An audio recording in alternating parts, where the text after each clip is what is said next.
Good morning, good afternoon, good evening, and good night, wherever you're joining us today in today's live lecture coming to you from Colonial Wisdom University. Today's date is Second Market Day in the Igbo lunar calendar and 11/25/2025 in the Roman Catholic calendar. Remember, the reason we are giving you both calendars is for you to know that we Africans, we Igbo people, we Biafrans have our own calendar before the arrival of the colonial masters, Western Europeans, in our land. Also, remember that at the Colonial, we always advise you to use the naturally given common sense, which we call akonuche in Igbo language. And because we present our lectures from the Igbo man, from Biafran and African perspectives, from how it concerns us. That is why we are encouraging you to join us. Join us on YouTube. We are live on YouTube. We are live on Facebook. We are live on Twitter and TikTok. And also like, comment, and share.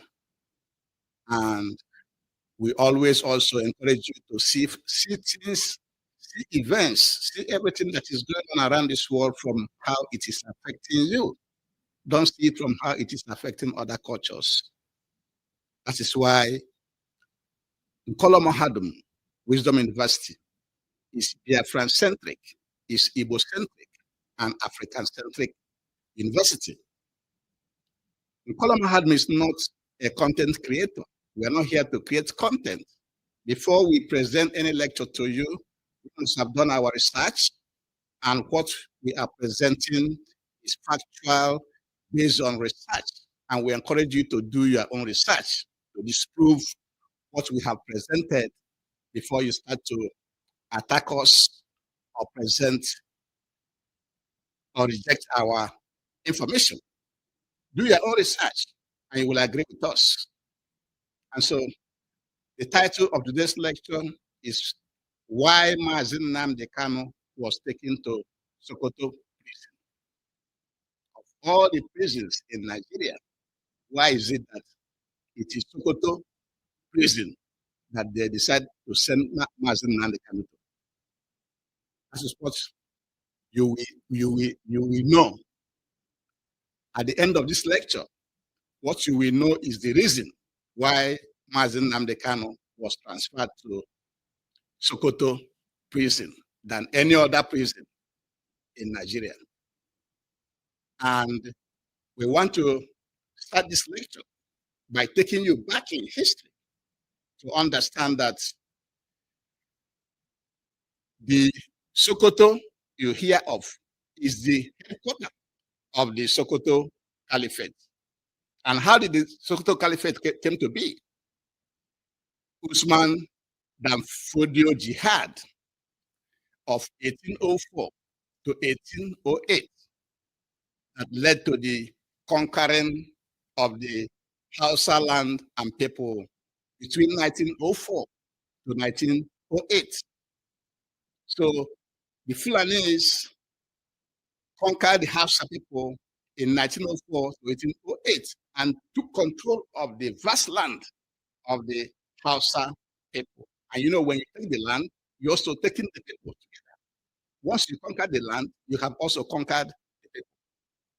So they have conquered this territory and was running it before the arrival of the British. And so when the British came in 1914, they did what they call the amalgamation, that is the bringing in of Southerners, Southern Protectorate, Southern Colony, and the Northern Colony together. That was the beginning of the handing over of Southern Nigeria to Northern Nigeria, which is already being controlled by the Fulani Caliphate, the Caliphate. So according to Harold Wilson, they handed the rich South at that time to the poor North. So they handed the Southern Nigeria, which included the Biafran people and the Uruduwa and other tribes, to the Northern people.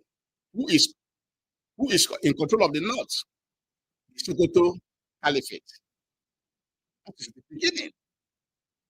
And then you can see that when the Fulanese conquered Hausa land in 1804 to 1914 of the amalgamation that is bringing the southern and northern together by the British. When you minus 1914, when you minus 1804 from 1914, that gives you about 110 years. So the Sokoto Caliphate had been running northern Nigeria for 110 years before their amalgamation of 1914. It is very important to know that the Sokoto Caliphate since 1804, since they conquered Hausa land from 1804 to 1808, has been running Hausa land, have taken over Hausa land until 1914 for about 110 years. They have been in control of northern Nigeria. Now, so at the time of independence of Nigeria in 1960, the flag independence was when the British cemented, completed the handing over of southern Nigeria to the Sokoto Caliphate. And you know that before the final declaration of independence in 1960, the British have already done their groundwork. They rigged the 1953 and 1956 census to favor the North.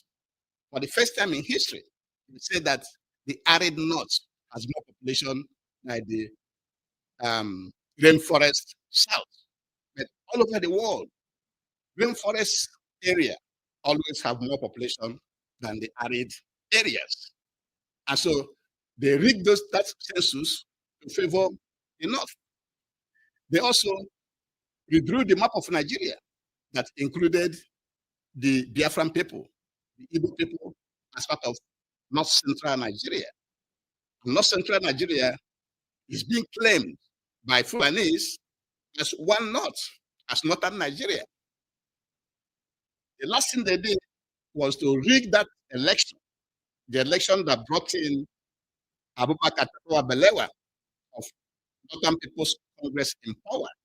They know that he didn't win the election, just like they are rigging the election today in Nigeria.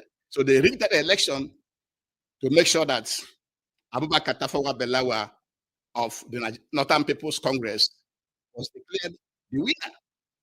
So that cemented the handing over of southern Nigeria to the Sokoto Caliphate. Because Sokoto Caliphate was the one in charge of northern Nigeria and in charge of Nigeria. Because Harold Wilson also said that the British have a special relationship with the emirs, and who are the emirs accountable to, or accounting to, or responsible to? All the emirs in the north or anywhere else are accountable to Sokoto Caliphate. They are accountable to the Caliphate. And so the flag independence of 1960 actually completed the handing over of Nigeria to the Sokoto Caliphate. And then that independence anniversary wasn't long. The celebration wasn't long when the coup struck of January 1966 coup, followed by the Igbo pogrom and then the Nigerian Biafran War of 1967 and 1970.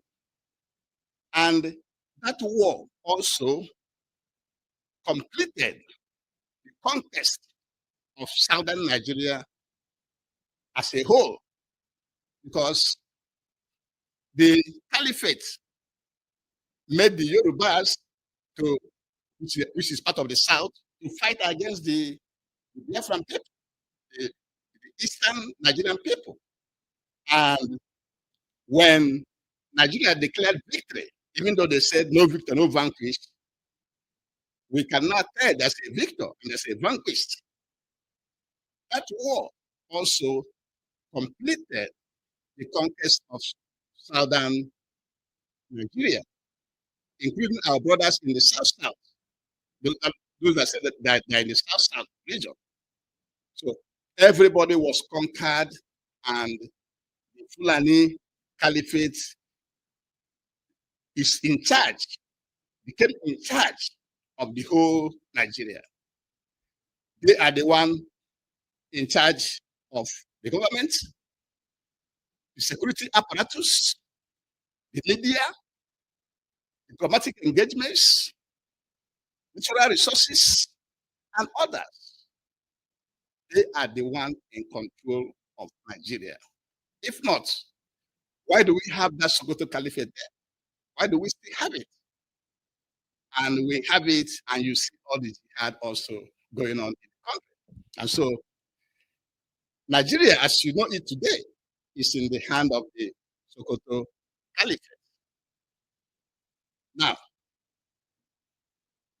the illegal trial of Mazi Nnamdi Kanu is actually a trial between Sokoto Caliphate, but when you say Nigeria, you're talking about a Nigeria being managed by the Sokoto Caliphate. It was a trial between Biafra nation and Nigeria and Sokoto Caliphate. That was what that trial is all about.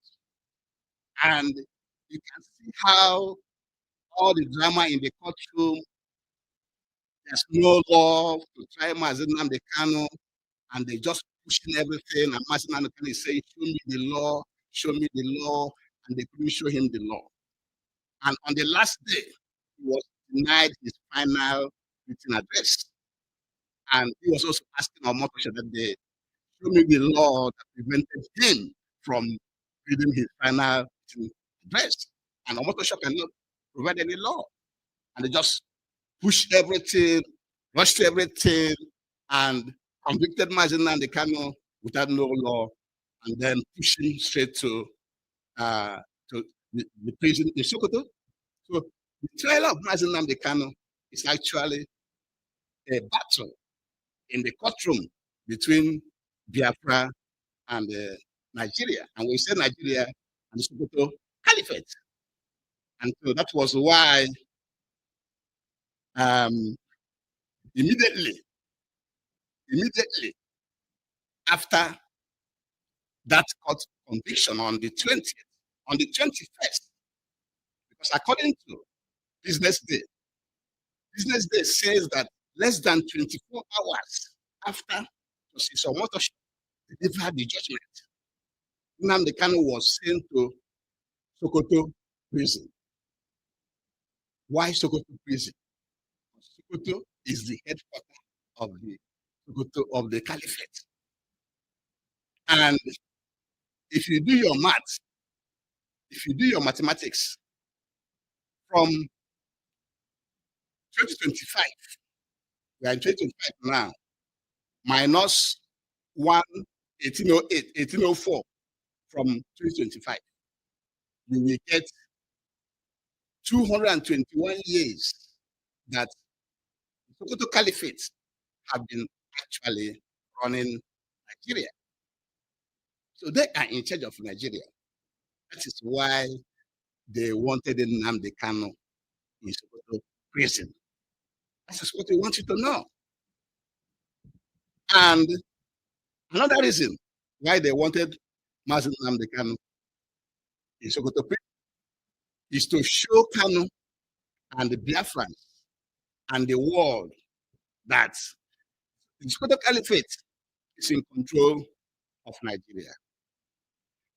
To make it clear, because you have had in the past when the Fulani were saying Hausa Fulani, we are Hausa Fulani. When they finally finished with the Hausa people, they now came out with Fulani, we are Fulani, and they are moving with Fulani up till today. in the same way. All these things going on, both the illegal arrest of Mazi Nnamdi Kanu from Kenya, both how they are dealing with the Biafra agitators and everything, and illegal rendition and trial and everything. You've been doing it under one Nigeria. At the end of the trial, the Sokoto Caliphate took over. That is why they wanted Mazi Nnamdi Kanu in Sokoto, to show that if you don't know, we are in charge of Nigeria. Another reason is to minimize or prevent Mazi Nnamdi Kanu from having a lot of visitors coming to him. Had he been like in Abuja or Lagos, no day that about 20 to 50 people will not be going to see Mazi Nnamdi. So they send him far away into northern Nigeria to make sure that people that will be coming to see him will not be much. That's another reason why they sent him to prison. And another reason is to demoralize Kanu and the Biafran people and IPOB, to demoralize Kanu, to make Kanu feel that in Sokoto environment is hostile, will be hostile to him, to demoralize him, to weaken him, to make him feel that he's not safe in Sokoto. That's another reason why they sent him to Sokoto prison. And then the final reason why they sent him to Sokoto prison is for the whole world to know that Sokoto Caliphate is in charge of Nigeria as wanted by the British government. Because Britain is the one that created Nigeria. Britain is behind everything that is going on in Nigeria. That is one thing we want you to know. Very, very, very, very important. And before we continue, I have to beg you to please subscribe to our YouTube channel. Press that bell button so that anytime we present a new lecture, you will be the first to get it. And also go back to our previous lectures, and you'll be glad that you did. And also like, comment, and share so that you know how you are feeling, so that the lecture can get to many other. And so we wanted to package this lecture today to let you know that why Mazi Nnamdi Kanu was sent to Sokoto prison is that the Sokoto Caliphate has been the one in charge of Nigeria. And it started when Usman Dan Fodio conquered the Hausa land and people in the jihad of 1804 to 1808. And then when the British came, they saw that they are already running that place because the Fulanis are conquerors as well as the British. They are all colonial masters. So when the British came and saw that the Fulanis are already on the ground, stabilized the north with their feudal system, with their Islamic feudal system, they say, okay. And the Fulanis were willing to work with them. And so they decided to amalgamate, to join the southern Nigeria with the northern Nigeria. This is what they did in 1914. And we calculated for you, if you remove 1804 from 1914, you will get 110 years. So before amalgamation, the Fulani Caliphate had been, Fulani Sokoto Caliphate had been running northern Nigeria for 110 years. 110 years, it's not 110 days or 10 months. It's years, 110 years that they have been running northern Nigeria. And then that amalgamation was the beginning of handing over of southern Nigeria to northern Nigeria. Remember, southern Nigeria includes the Iduwa nation, the Biafran nation, and others. According to history, that the handing over was to hand over the rich southern Nigeria at that time to the poor northern Nigeria, so that the Fulani Caliphate will be in charge. And during the flag independence was the final handing over of the southern Nigeria to the Sokoto Caliphate. Because before they handed over in 1960, they already rigged the census to determine the people that will vote in their democracy, in their foreign democracy. They rigged the numbers to say that the arid north has more population than the rainforest southern Nigeria. And then they also redrew the map of Nigeria, including some people in central Nigeria, which they call northern Nigeria. And finally, the election that brought in Tafawa Balewa in 1960. That election was also rigged for Northern People's Congress to win the election. And if you minus, that is 1960 minus 1804, that the Fulani Jihad happened in Hausa land, you will get 156 years.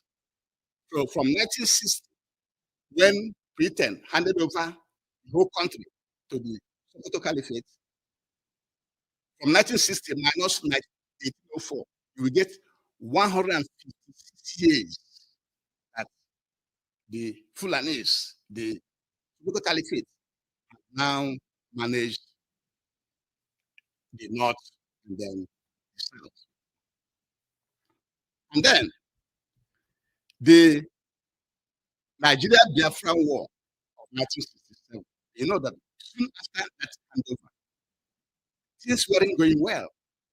A lot of corruption, a lot of religious issues. Same thing that we are having today was going on at that period. And then there was this January coup. Nigerians did a January coup to save the country, which they armed Igbo coup. And then from there, the Igbo program, and then the Nigerian Civil War, Nigerian Biafran Civil War of 67 to 70. And that war, at the end of that war, by defeating Biafra, which they call no victor, no vanquish, there's a victor and there's a vanquished, cemented the conquest of southern Nigeria into the hands of the Sokoto Caliphate, because the Ududuwa people, the West, were opted to fight with the northern people against the Easterners. And so when the Ududuwa people were fighting, and some of our brothers, which they call in the coastal region, which they call South, rejecting the Biafran restoration, Biafran nation.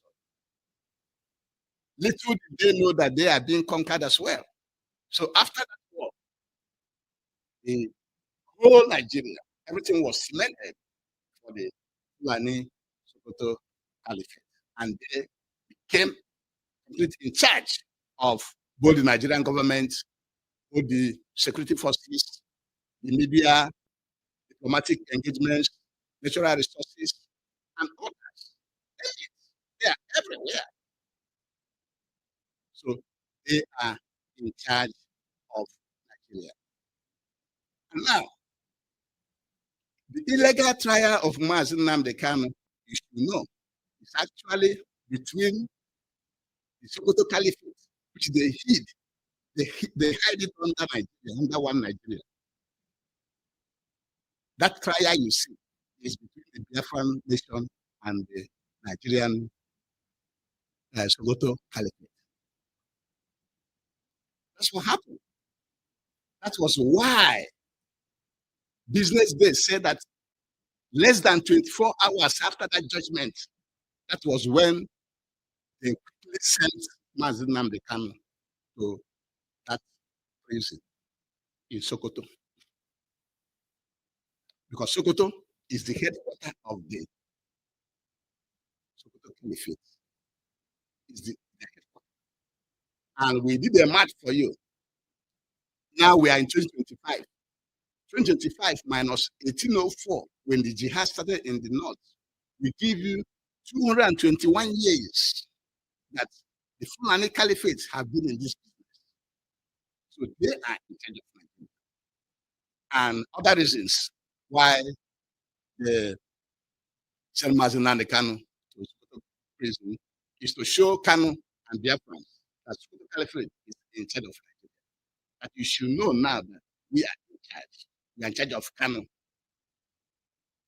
And then also to prevent, minimize visitors that will be coming to see Kanu.